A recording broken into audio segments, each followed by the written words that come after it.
வணக்கம். Welcome to English பேச்சு YouTube channel. இன்னைக்கு நம்ம நவுனை பற்றி பார்க்க போகிறோம். ஆல்ரெடி நவுனை பற்றின ஒரு லாங் வீடியோ நம்ம பார்த்துருந்தோம். நவுன்னா என்ன, அது எத்தனை வகைப்படும் அப்படின்னு பார்த்துருந்தோம். அதை இன்னைக்கு இன்னும் கொஞ்சம் டீப்பாக போயிட்டு அதனுடைய வகைகளுடைய முழுவதுமான ஒரு காணொலி தான் இது. அதாவது கைண்ட்ஸ் ஆஃப் நவுன் சொல்லுவாங்க. நவுனில் என்னென்ன விதமான விஷயங்கள்லாம் இருக்குது, அது எதை குறிக்கும், அதுக்கான எக்ஸாம்பிள் என்ன, அதை தான் இந்த ஒரு காணொலியில் நம்ம பார்க்க போகிறோம். வாங்க வீடியோவுக்குள்ளே போகலாம். கைண்ட்ஸ் ஆஃப் நவுன்ல முதல்ல ப்ராப்பர் நவுன் சொல்றாங்க. இந்த ப்ராப்பர் நவுன் அப்படின்றது தமிழ்ல என்ன சொல்றாங்க அப்படின்னு பாத்தீங்கன்னா தனிப்பெயர் சொல் அப்படின்றாங்க. நமக்கு தெரியும் நவுன் அப்படின்றது பெயர் சொல் அப்படின்னு சொல்லிட்டு, இதுல தனிப்பெயர் சொல் அப்படின்றது தான் ப்ராப்பர் நவுன். உதாரணத்துக்கு என்ன அப்படின்னா, ஒரு குறிப்பிட்ட நபருடைய பெயர். இப்போ பெயர் சொல்ன்றது நமக்கு தெரியும். இப்போ ஒரு பெயரா இருக்கலாம். அப்போ குறிப்பிட்ட நபர்னும் போது ராஜ் இல்லை ரமேஷ் இல்லை ராம் எது வேணாலும் இருக்கலாம். ஒரு குறிப்பிட்ட நபரினுடைய பெயரை குறிக்கும் போது அது ப்ராப்பர் நவுன் எனப்படும். அடுத்து இந்தியா, ஒரு குறிப்பிட்ட நாட்டை குறிக்கும் போது இந்தியா. தமிழ்நாடு, ஒரு குறிப்பிட்ட மாநிலத்தை குறிக்கும் போது அது ப்ராப்பர் நவுன். அடுத்து ஒரு குறிப்பிட்ட புத்தகத்தை குறிக்கும் போது, அதாவது திருக்குறள். திருக்குறள்ன்றது ஒரு குறிப்பிட்ட புத்தகம், ஒரு சிறப்பான ஒரு குறிப்பிட்ட புத்தகம். அதை குறிக்கும் போது அதுவும் ப்ராப்பர் நவுன் எனப்படும். அந்த ப்ராப்பர் நவுனுக்கு தமிழ்ல என்ன சொல்லுவாங்க? தமிழ்ல அதற்கான பெயர் தனிப்பெயர் சொல். அடுத்து காமன் நவுன். காமன் நவுன் அப்படின்றது தமிழ்ல என்ன சொல்லுவாங்க அப்படின்னு பார்த்தீங்கன்னா பொது பெயர் சொல். காமன் நவுன் அப்படின்றது பொது பெயர் சொல் எனப்படும். உதாரணத்துக்கு டாக்டர். டாக்டர் அப்படின்றது பொதுவானது.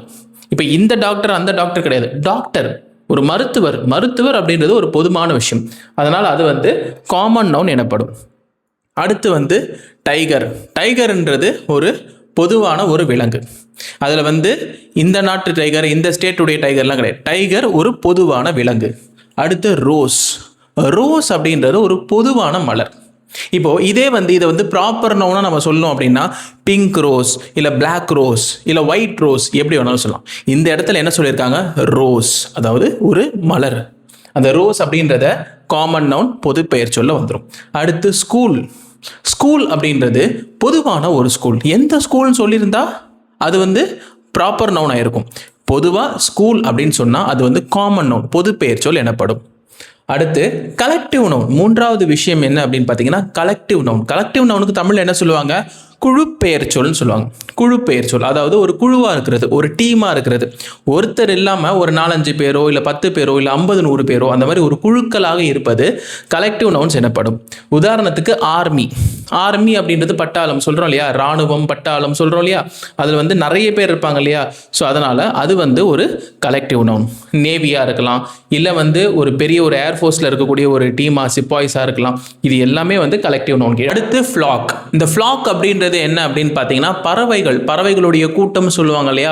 ஸோ ஃப்ளாக் ஆஃப் பேர்ட்ஸ் அப்படின்னு சொல்லுவாங்க. ஆங்கிலத்தில் இது எப்படி சொல்லுவாங்க?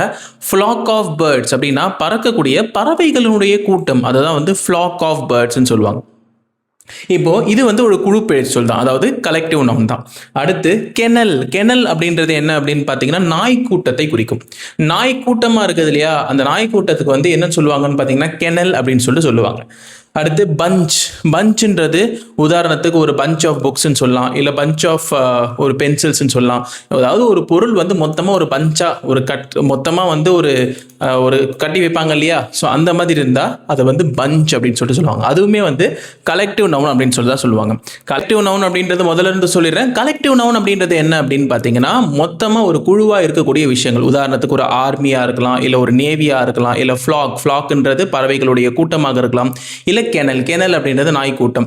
இந்த மாதிரி கூட்டமாக இருக்கக்கூடிய விஷயங்கள், கூட்டமாக இருக்கக்கூடிய நபர்கள், அதுக்கு இங்கிலீஷ் கிராமர்ல என்ன சொல்லுவாங்க அப்படின்னு பார்த்தீங்கன்னா கலெக்டிவ் நவுன் அப்படின்னு சொல்லுவாங்க. அந்த கலெக்டிவ் நவுன்றது தமிழ்ல என்ன சொல்லுவாங்க? அதுக்கு குழு பெயர் சொல் எனப்படும். அடுத்து பார்த்தீங்கன்னா அப்ஸ்ட்ராக்ட் நவுன். அப்ஸ்ட்ராக்ட் நவுன் அப்படின்றது தமிழ்ல என்ன சொல்லுவாங்க அப்படின்னா பண்பு பெயர் சொல்னு சொல்லுவாங்க. இந்த பண்பு பெயர் சொல் அப்படின்றது என்ன அப்படின்னா அது ஒரு டைப் ஆஃப் திங்ஸ், அதாவது ஜாய், சந்தோஷமா இருக்கிறது, அதாவது ஒரு விஷயத்தை செய்யறதுன்னு சொல்லுவாங்களே, அதான் பண்பு பெயர் சொல். சந்தோஷமா மகிழ்ச்சியா இருக்கிறது அது ஜாய்ன்னு சொல்லுவாங்க. அடுத்து பிலீஃப். பிலீஃப்ன்றது ஆங்கிலத்தில் என்ன சொல்லுவாங்க? பிலீஃப்ன்றது தமிழ்ல பிலீஃப்ன்றது நம்பிக்கை. நம்பிக்கை கொள்றது, நம்ம நம்பிக்கை கொள்றது, அது ஒரு பண்பு பெயர் சொல், அதாவது அப்ஸ்ட்ராக்ட் நவுன். அடுத்து ஃப்ரெண்ட்ஷிப். நட்பு. நட்பு கொள்ளுதல், ஃப்ரெண்ட்ஷிப், இது எல்லாமே அப்ஸ்ட்ராக்ட் நவுன் அப்படின்னு சொல்லக்கூடிய பண்பு பெயர் சொற்கள். அடுத்து பார்த்தீங்கன்னா மெட்டீரியல் நவுன். மெட்டீரியல் நவுன் அப்படின்றது தமிழ்ல என்ன சொல்லுவாங்க? பொருட்பெயர் சொல்கள். பொருட்பெயர் சொல்னு சொல்லுவாங்க. மெட்டீரியல் நவுனுக்கு தமிழில் பொருட்பெயர் சொல். உதாரணத்துக்கு கோல்டு, தங்கம், வெள்ளி, சில்வர், அதுக்கப்புறம் பிளாஸ்டிக்கு, சோப்பு, இது எல்லாமே வந்து ஒரு பொருள் தானே. அந்த பொருள் சம்மந்தப்பட்ட விஷயங்கள் இருக்கிறதுனால அதை வந்து பொருட்பெயர் சொல், அதாவது மெட்டீரியல் நவுன் அப்படின்னு சொல்லிட்டு சொல்லுவாங்க. இது ஒரு மிக முக்கியமான நவுன் டைப்ஸில் ஒன்று. அடுத்து கவுண்டபிள் நவுன். கவுண்டபிள் நவுன் அப்படின்றது என்ன அப்படின்னு பார்த்தீங்கன்னா எண்ணக்கூடிய பெயர் சொல். அதாவது இந்த பெயர் சொற்களை நம்மளால எண்ண முடியும். உதாரணத்துக்கு என்ன அப்படின்னு பார்த்தீங்கன்னா டோர், கதவு, ஜன்னல். நம்ம வந்து ஜன்னலை நம்மளால எண்ண முடியும். டோர், கதவை நம்மளால எண்ண முடியும். ஜன்னலை எண்ண முடியும். விண்டோவை எண்ண முடியும். அடுத்து சேர், நாற்காலி, நாற்காலிகள், சேரையும் எண்ண முடியும். அடுத்து டேபிள், டேபிளையும் நம்மளால எண்ண முடியும். இதெல்லாம் எண்ணக்கூடிய பெயர் சொற்கள், அதாவது கவுண்டபிள் நவுன் சொல்லுவாங்க. அடுத்து அன்கவுண்டபிள் நவுன். அன்கவுண்டபிள் நவுன் அப்படின்றது என்ன அப்படின்னு பார்த்தீங்கன்னா எண்ண முடியாத பெயர் சொற்கள். இந்த ஒரு பர்டிகுலர் நவுனை நம்மளால வந்து எண்ணவே முடியாது. அதுதான் வந்து அன்கவுண்டபிள் நவுன். உதாரணத்துக்கு சுகர். இந்த சுகர், சக்கரை நம்மளால எண்ண முடியுமா? சக்கரை ரொம்ப மைன்யூட்டாக இருக்கும், அதை வந்து நம்ம எண்ணிலாம் முடிக்க முடியாது. சுகர். வாட்டர், தண்ணி நம்மளால வந்து அளக்க தான் முடியுமே தவிர எண்ண முடியாது. அடுத்து கீ, நெய். அடுத்து ஸ்டார், நட்சத்திரங்கள் நம்மளால எண்ண முடியாது. அடுத்து ஆயில், எண்ணெயும் நம்மளால எண்ண முடியாது.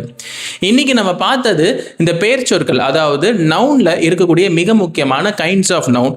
அடுத்த காணொலியில் இங்கிலீஷ், ஸ்போக்கன் இங்கிலீஷ், கிராமர், இந்த மாதிரியான வீடியோஸ் உங்களுக்கு ஏதாவது விருப்பமான டாபிக் இருந்தால் நீங்கள் தாராளமாக கமெண்ட் செக்ஷனில் தெரிவிக்கலாம், நான் தெரிவிச்சுக்கிறேன்.